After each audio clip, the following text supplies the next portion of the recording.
Hi అండి, అందరికీ నమస్తే. ఈరోజు ఒక మంచి రెసిపీతో మీ ముందుకు వచ్చేసాను. చాలా టేస్టీగా ఉండే రెసిపీ అనమాట. రైస్కైనా, రోటీకైనా, ఇంకా పొరోటాకైనా కూడా సూపర్ అంటే సూపర్గా ఉంటుంది. అదేనండి, అనపగింజలు ఉల్లగడ్డ మసాలా కూర అనమాట. చాలా అంటే చాలా బాగుంటుంది. మా రాయలసీమ స్పెషల్ అనమాట ఇది. ఇదిగో చూడండి, నేనైతే 1/2 కేజీ వరకు అనపగింజలు తీసుకున్నానండి. ఇవి విడిగా కూడా వలిచినవి మార్కెట్లో దొరుకుతాయి. నేనైతే గింజలు తెచ్చేసుకున్నాను, 1/2 కిలో అనమాట ఆ గింజలు. వాటిని బాగా కడిగి నీళ్ళు వేసుకొని స్టవ్ మీద పెట్టేశాను, సిమ్లో పెట్టుకున్నాను. అందులోనే ఒక 1/4 కిలో వరకు ఉల్లగడ్డలు అయితే తెచ్చేసుకున్నానండి. మా రాయలసీమలో వీటిని ఉల్లగడ్డలు అంటాము. కొంతమంది ఆలుగడ్డ అంటారు కదండి, ఇంకా వేరే పేర్లు ఏమైనా ఉన్నాయేమో తెలియదు. ఒక్కొక్క దగ్గర ఒక్కొక్కలా పిలుస్తారు ఉల్లగడ్డని. మేమైతే ఉల్లగడ్డ అంటాము, పొటాటోని. ఇప్పుడు వీటిని పైన తొక్కంతా తీసేసుకొని సన్నగా అలా కట్ చేసుకున్నాను. చూడండి, చిన్న చిన్న ముక్కలుగా కట్ చేసుకున్నాను. రాయలసీమ స్పెషల్ అనమాట. రాగి సంగటికి కూడా సూపర్గా ఉంటుంది. మసాలా పెట్టి చేసుకున్నామంటే ఇదిగో చూడండి, ముక్కలంతా చేసుకున్నాను. ఇప్పుడు వీటిని అనపగింజలు పెట్టేసుకున్నాం కదండి, సిమ్లో పెట్టాను నేను. అవి కొంచెం లేటుగా ఉడుకుతాయి. ఉల్లగడ్డ మనకి తొందరగా ఉడికిపోతుంది కాబట్టి ఫస్ట్ అది పెట్టేసి వీటికి తొక్క తీసి కట్ చేసుకున్నాను. ఇప్పుడు రెండు కలుపుకొని మీడియం ఫ్లేమ్ పెట్టి బాగా ఉడికిచ్చేసుకుందాము. ఫుల్గా ఉడకాల్సిన పని లేదండి, 50% ఉడికితే సరిపోతుంది. కొద్దిగా ఉప్పు వేసుకొని అలా కలబెట్టేసుకొని మీడియం ఫ్లేమ్ పెట్టేసుకొని వాటిని అలా ఉడకబెడుతూ ఉండాము. అది ఉడికేసరికి మనం మసాలా ప్రిపేర్ చేసుకుందాం. ఇదిగో చూడండి, 3 టమోటాలు తీసుకున్నానండి, పెద్ద సైజు ఇవి. అలాగే 2 ఎర్రగడ్డలు తీసుకున్నాను, మీడియం సైజు. ఒక తెల్లగడ్డ తీసుకున్నానండి, తెల్లగడ్డ పొట్టొల్చుకోలేదు. ఇంకా మసాలావి 2 యాలకులు, 5 లవంగాలు, చిన్నపాటి దాల్చిన చెక్క, అలాగే అల్లం కొద్దిగా, సోంపు కొద్దిగా. అంతేనండి మనకి కావాల్సిన కర్రీకి. ఇప్పుడు వీటిని మిక్సీ పట్టేసుకుందాము. చాలా అంటే చాలా బాగుంటుందన్నమాట. అనపగింజలు ఇంకా వంకాయకి వేసి కూడా చేస్తారు, అలాగే మునక్కాడలు వేసి చేస్తారు, ఇంకా మటన్లో కూడా అనపగింజలు వేసుకొని చేస్తారు. కూర అయితే సూపర్గా ఉంటుందన్నమాట. ఇదిగో చూడండి, మనం మసాలా రెడీ చేసుకున్నాము. ఇప్పుడు వీటి కాడికి వచ్చి చూద్దాము ఎలా ఉడికింది అనేది. ఒకటి తీసుకొని చూద్దామా ఎలా ఉడికింది అనేది. ఇంకా కొద్దిగా ఉడకాలండి, గింజలు లేట్ అవుతుంది ఉడకటానికి. ఇప్పుడు చూడండి, ఉడికిపోయింది. మనం వేసిన నీళ్ళన్నీ కూడా కరెక్ట్గా ఉడికిపోయాయి అన్నమాట. అవి ఉడికేసరికి నీళ్ళంతా కూడా కరెక్ట్గా సరిపోయింది. ఇప్పుడు అది పక్కకు పెట్టేసుకొని వేరే బాండిల్ పెట్టేసుకొని ఆయిల్ వేసుకుంటున్నాను. అలాగే ఆవాలు, జీలకర్ర వేసుకుంటున్నానండి. అవి కొద్దిగా చిటపట అనగానే నేనైతే సపరేట్గా ఒక ఆనియన్ అయితే మీడియం సైజ్ది సన్నగా కట్ చేసి పెట్టేసుకున్నాను. అవి కూడా వేసుకొని బాగా వేపేసుకుంటున్నాను. కొద్దిగా పసుపు వేసుకొని ఒకసారి బాగా కలుపుకుందాము. అలాగే ఒక చిన్న టమోటా కూడా కట్ చేసి పెట్టుకున్నానండి ముక్కలుగా. ఇలా వేయటం వల్ల మనకి పులుసు అనేది కొంచెం ఎక్స్ట్రా వస్తుందన్నమాట ఆయిల్లో వేయడం వల్ల. ఇదిగో చూడండి, టేస్ట్ కూడా చాలా బాగుంటుందండి. ఒకసారి ట్రై చేయండి తెలియని వాళ్ళు ఉంటే కానీ. మాకైతే రాయలసీమలో ఇది ఎక్కువ తింటారనమాట. ఇందాక మనం ఉప్పు వేసాం కదండి, అది చూసుకొని ఇప్పుడు మళ్ళీ కొద్దిగా వేసుకుంటున్నాను. చూడండి, బాగా వేగిపోయింది కదా. ఇప్పుడు మనం గ్రైండ్ చేసి పెట్టుకున్న మసాలా అంతా కూడా ఇందులోకి వేసుకుందాం. వేసి బాగా కలుపుకోవాలండి. మసాలా అంతా కూడా బాగా వేగాలన్నమాట, కలర్ చేంజ్ అయ్యే వరకు బాగా అలా కలుపుకోవాలి. రైస్కి, రోటీకి సూపర్గా ఉంటుంది. పొరోటాకి కూడా బాగా ఉంటుందండి ఇది. బాగా కలుపుకుందాము. చూసారా, లైట్గా కలర్ అయితే చేంజ్ అవుతుంది కదా.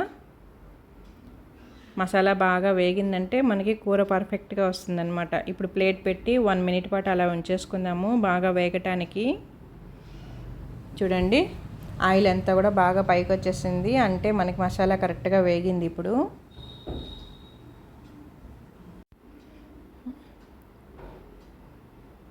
ఇప్పుడు మనం ఇందులో పొళ్ళన్నీ వేసుకుందాము. ముందుగా అయితే మిర్చి పౌడర్ వేసుకుంటున్నాను, 2 స్పూన్స్ వరకు మిర్చి పౌడర్. అలాగే 2 స్పూన్స్ ధనియా పౌడర్ వేసుకోవాలి. 2 స్పూన్స్ ధనియా పౌడర్ వేసుకొని బాగా కలిపేసుకుందాం ఒకసారి. మసాలాలో మనం వేసిన పొడులన్నీ కూడా బాగా మిక్స్ అయిపోవాలన్నమాట. చాలా బాగుంటుందండి. ఇందులో మనం ఉల్లగడ్డ కూడా వేస్తున్నాం కదా, ఆ టేస్టే వేరే లెవెల్ అనమాట. బాగా కలిపేసుకున్నాము, వేగింది కదా. ఇప్పుడు మనం ఉడకబెట్టుకున్నవి ఇందులోకి వేసుకుందాము. కొద్దిగా నీళ్ళైతే వేసుకుందాము. మనకి పులుసుకి ఎంత వాటర్ కావాలో అంతవరకు వేసుకుంటున్నానండి.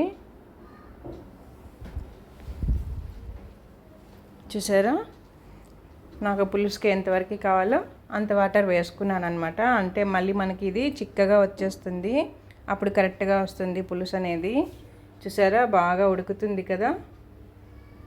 ఈ మాదిరిగా ఉడికేటప్పుడు మనం ఉడకబెట్టుకున్నవి ఇందులోకి వేసుకోవాలి. అనపగింజలు అలాగే ఉల్లగడ్డ ముక్కలు కూడా రెండు ఉడకబెట్టి పక్కన పెట్టేసుకున్నాం కదండి. ఇదిగో చూడండి, ఇప్పుడు వీటిని అందులోకి వేసుకోవాలి.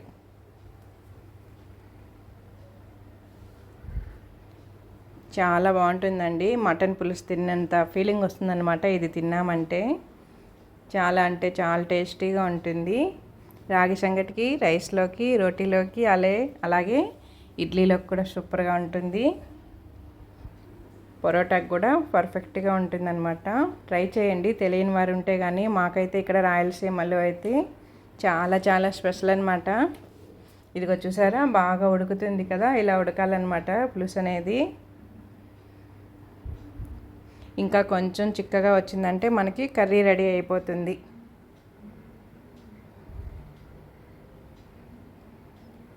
చూస్తున్నారు కదండి ఎలా ఉడుకుతుందో, అలా రావాలన్నమాట. అనపగింజలు, ఉల్లగడ్డలు, మసాలా కర్రీ. చూసారా, కొంచెం చిక్కబడింది కదండి. ఇప్పుడు ఇందులో కరివేపాకు, కొత్తిమీర వేసుకుంటున్నాను. రెండు కూడా వేసుకొని ఒకసారి బాగా కలిపేసుకుందాము. మనకి కర్రీ రెడీ అయిపోతుంది. రెండు కూడా వేసుకొని బాగా కలిపేసుకుంటున్నాను. కర్రీ అయితే దగ్గరకు వచ్చేసిందండి. ఇలా కలిపేసుకున్నాక స్టవ్ కట్టేసుకుంటున్నాను. ప్లేట్ పెట్టేసుకుందాము. చూసారా, స్టవ్ కట్టి 5 minutes అయింది. బాగా పులుసు అయితే కుదురుకునేసింది కర్రీ అంతా. మనకి బాగా చిక్కగా వచ్చింది. చూసారా అండి, గట్టిగా ఉడింది కదా. చూస్తుంటే నోరు ఊరుతుందా మీకు కూడా? ఇంకెందుకు ఆలస్యం, మార్కెట్కి వెళ్ళి అనపగింజలు తెచ్చేసుకొని అలాగే ఉల్లగడ్డలు కూడా తెచ్చేసుకొని కర్రీ అయితే చేసుకోండి. సూపర్ అంటే సూపర్గా ఉంటుంది. నేను చేసిన పద్ధతిలో చేసుకున్నారంటే చాలా బాగుంటుంది. తెలియని వారి కోసమే అన్నమాట ఇది. చూసారా అండి, చాలా బాగుంటుంది ఇది. రైస్కి, రోటీకి, పొరోటాకి, ఇడ్లీకి అన్నిట్లోకి సెట్ అయిపోతుంది అనమాట. కాంబినేషన్ అనేది సూపర్ టేస్ట్ వస్తుంది. చూడండి, ఈ వీడియో కానీ మీకు నచ్చినట్లయితే నా ఛానల్ సబ్స్క్రైబ్ చేసుకొని లైక్ ఇవ్వండి. కొత్తగా చూసే వాళ్ళు అయితే కానీ ముందుగా ఛానల్ సబ్స్క్రైబ్ చేసుకోండి. చాలా బాగుంటుందండి, ట్రై చేయండి తెలియని వారు ఉంటే కానీ. అనపగింజలు, ఉల్లగడ్డ మసాలా కర్రీ సూపర్ అంటే సూపర్గా ఉంటుంది. రైస్కి, రోటీకి అద్దిరిపోతుంది అనమాట. తగ్గేదే లేనాల్సిందే తిన్నామంటే. ముందుగా అయితే నా ఛానల్ సబ్స్క్రైబ్ చేసుకొని లైక్ ఇవ్వండి.